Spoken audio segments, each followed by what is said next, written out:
Wow, so some recent massive news around the NFL could have the Eagles in position to pull off something completely unexpected, as with the NFL trade deadline quickly approaching, there are a few superstar players that possibly just became available, and they make perfect sense for the Eagles. So what are the odds of Howie Roseman and Philly pulling off a blockbuster move? Meanwhile, the Haason Reddick situation may finally be coming to an end, and it seems like the Eagles are somehow going to find a way to benefit from it. Plus, the Birds will face the Giants this week in a huge NFC East matchup, and both the Eagles coordinators recently dove into the game and broke down some key matchups and things to watch. So we're going to talk about that and all the other latest Eagles news starting right now. What's up, guys? Welcome to the Philly Fan 21 channel. If you're new, I'm Evan and I cover all things Philadelphia Eagles. And I got a lot to talk to you guys about today, starting with the fact that the Eagles obviously have a massive game coming up this week versus the New York Giants, as this is obviously their first divisional game of the season, and a win is going to go a long way in helping them out in the race for the NFC East. And in this game, the Birds are facing a huge challenge, as, like I talked about yesterday, they're going to be down one of the best tackles in football and one of their best players and leaders in general in Jordan Mailata. And they're going to be facing a Giants pass rush that leads the league in sacks through 6 weeks, led by star defensive tackle Dexter Lawrence. So safe to say that the replacement left tackle on the Eagles' entire offensive line is going to have to be ready, which is something that offensive coordinator Kellen Moore talked about on Tuesday. Yeah, obviously these guys have done an excellent job of getting after the quarterback, and so it's something we got to be aware of. I think this is a really sound defense. They're sound in their coverage plans. They let the front four rush. They blitz you just enough to keep you honest and have to handle all the different variables. And so this will be a big challenge for us. They've done an excellent job. Jordan's obviously been playing some really good football. We're fortunate to have Fred here and the different type of guys that we can put in there, however this thing plays out. And guys, New Orleans was a great example. When we needed guys to step up, they stepped up. Fred stepped up phenomenally on Sunday. Even at the last play, he's one-on-one 95, and there was a risk component associated with that, and he did an excellent job. The Eagles are certainly going to have guys step up this week along the offensive line, again, especially with Jordan Mailata out for the matchup. Now, fortunately for them, they have a guy in Fred Johnson who has stepped up in multiple games this year at multiple positions, whether it be at right tackle when Lane Johnson went down in the Saints game, or at left tackle when Mailata went down this past game. So hopefully he's able to do it again if his number is called again this Sunday. But that being said, I don't think it's quite a foregone conclusion that it will be Johnson out there against the Giants, as I don't know if you caught it in that clip there from Moore's presser, but he kind of did leave the door open for someone else to fill that void, as he said something along the lines of, well, we're fortunate to have Fred and the different types of guys that we can put in that spot however it shakes out. So again, that certainly sounds like they're open to playing somebody else in that position other than Fred Johnson, and the obvious candidate then would be tackle turn guard Mekhi Becton, who of course has been this team's starting right guard all season, but with a viable backup at that spot in Tyler Steen and Becton's experience playing left tackle, this definitely is something that I feel like is at least a possibility for the Eagles to consider. And Nick Sirianni didn't shut down this possibility when he was asked about it on Monday. I know you don't like to give a lot of injury information, but it certainly doesn't look good for Jordan Mailata after seeing him on crutches yesterday. I know Fred Johnson's typically the man up, but would there be any consideration perhaps given to maybe Mekhi Becton moving out to that tackle spot if this is a long-term situation? Yeah, that's a good question, Ed. Everything's on the table though, Ed. Everything's on the table. We got some good ability to do different things because of the roster that Howie and his staff have built, and the flexibility that Coach Stoutland coaches the guys up with to be able to be multiple at different positions. So flexibility is there. We're early on in the process, and we'll figure that out as the week goes.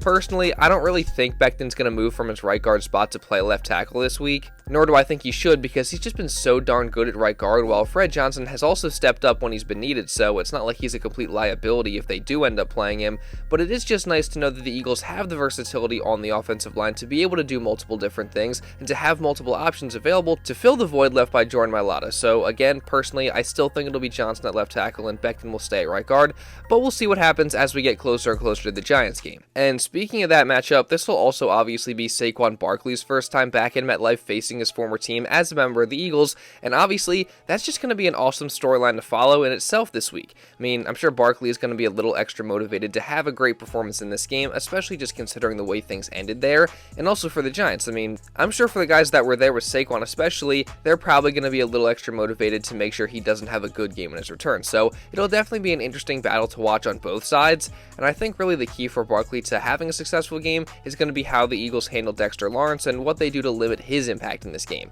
As this past week against the Browns, they did kind of struggle to run the football a little bit going at Dalvin Tomlinson and those guys on the interior, and it was certainly Barkley's least effective game as an Eagle so far. So now turning around and facing Lawrence, who was one of the best linemen in the game this week, is going to be a huge challenge, and Kellen Moore talked about this challenge on Tuesday. It seemed like you guys had trouble blocking. Yeah, obviously, they do an excellent job, packing the box, and so we felt like, there was going to be some dirty runs in there, and hopefully we were going to be able to pop a few, and, we're close on a couple. Felt like we're close. Obviously, we didn't get any to spring out for those big plays like we have in the previous few games, and so we felt like we're heading in the right direction. Ultimately, didn't reach that, that big goal, those big explosive plays that you're looking for, but, we're heading in the right direction. And if I could follow up on, obviously, you're facing one of the best nose tackles in the league.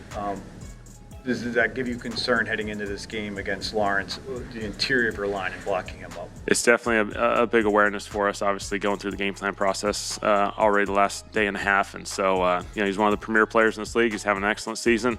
Obviously, a lot of focus and attention with this game plan will go towards him. Again, it certainly is going to be a huge challenge to block Dexter Lawrence and not let him shut down the run game. But if there's one group and area of this Eagles team that I'll always be confident in, it's this offensive line, and specifically their ability to create lanes in the run game. And I'm also super confident in Saquon Barkley, especially going into a game that is no doubt a little more personal for him. So I do think the Eagles and Barkley could very well have a much better game running the ball this Sunday, and I honestly just can't wait to watch Barkley take revenge on his former team. Meanwhile, for the defense, they got a couple things to worry about as well, with the most notable one being wide receiver Malik Nabers, who has easily been the best part of the Giants offense so far this year, as after missing the past 2 games with a concussion, he's reportedly expected to be back for this game against the Birds. So that certainly provides a challenge for this Eagles defense and secondary, which is something that Vic Fangio talked about on Tuesday. Well, you put a great receiver in there versus not being in there, it has a big effect. He's a guy you got to be aware of. He's a tough matchup. So, yeah, it has a great effect.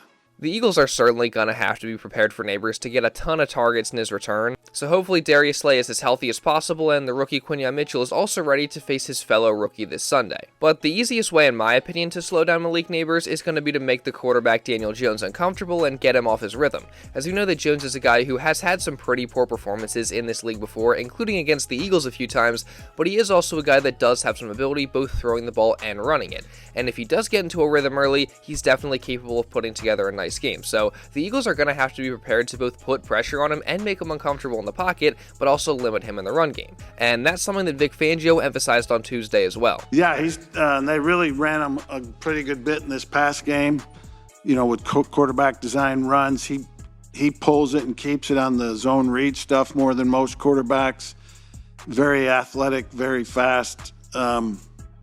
He's a tough assignment, with his movement and his arm strength. They're throwing the RPOs more than they have in the past, and he's throwing them. So I think their offense is definitely a lot better than it was last year, and it's going to be a tough assignment up there. I definitely agree with Fangio that the Giants' offense is better this year so far than it was last year, and as much as we all like to make fun of Daniel Jones, as of course he isn't anywhere near the elite quarterback that the Giants paid him to be, he is a guy, if we're being honest, that can beat you if you allow him to get into a rhythm and if he's comfortable. So again, the Eagles are certainly going to have to find ways to make him uncomfortable in this game, and that obviously is going to fall in the pass rush. And don't worry, we're going to dive into that as well as some crazy trade rumors floating around the Eagles and NFL community recently. But before we do that, I do want to say, if you are enjoying this video and don't want to miss any other Eagles coverage or content just like this coming throughout the rest of this entire season, then make sure you subscribe, and also really importantly, turn on notifications so you're notified instantly when one of these videos is uploaded. Trust me, you're not going to want to miss any of the Eagles coverage I got coming on this channel. So again, subscribe, turn on notifications. All it takes is 2 seconds and it's completely free. So make sure you do that, and also drop a like to show some support if you are enjoying this video so far. Let's see if we can get to 700 likes on this video. And now, with all that being said, let's get back into the video. Now, as I was saying, so far this season, the pass rush hasn't exactly been an area of strength for the Eagles,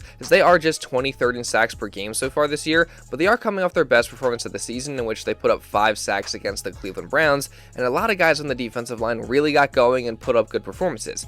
And the edge rushers in particular all had solid games after being incredibly disappointing for the most part to start the season, whether it be Bryce Huff, who got into a rhythm after an adjustment by the coaching staff to line him up in more 4-point stances, or Nolan Smith, who may have just had the best game of his young NFL career so so far, or Josh Sweat, who started to find his footing in this game as well, or the veteran Brandon Graham, who continues to be the most consistent guy of the group and very, very good in what is his 15th and more than likely his final season. However, we do have to consider that this game was against the Browns, who have struggled to protect the quarterback against everybody so far this year, and the Giants are much better in that area. So Vic Fangio and the coaches are going to have to remain aggressive in the ways that they do bring pressure, and the edge rushers and the defensive line are going to have to find a way to build on that performance and be effective once again against a better Giants pass protection unit. However, if the Eagles really do want to see a major boost given to their pass rush from the edge rusher position, the best possible way they could do that is by making a big trade to bring in a very impactful player or a star at that spot.